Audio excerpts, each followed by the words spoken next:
İblis. O büyük ad ne kadar cali bir heyret. Her ülkede, her dilde anılmakta o şöhret. Her gülbede, keşanede, viranede iblis. Hep Kabe'de, büthanede, meyhanede iblis. Herkes beni dinler, fakat eyler yine nifret. Herkes beni aciz kul iken besler edavet.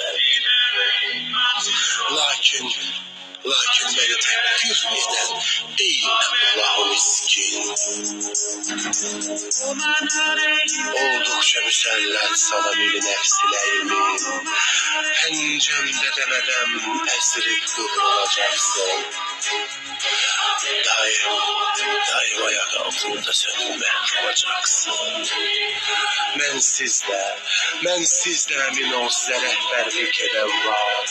Qan püskürən, ateş soğuran, kinli krallar, şahlar, ulu xaqanlar, o çılğın dərəbəylər.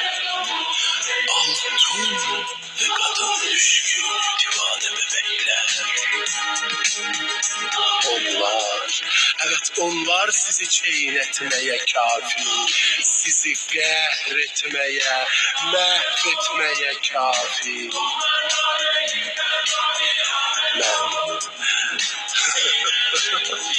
Ben terk ederim sizleri elendeme lazım.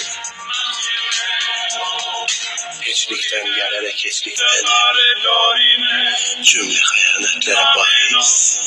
Ya herkese hain olan insan nedir?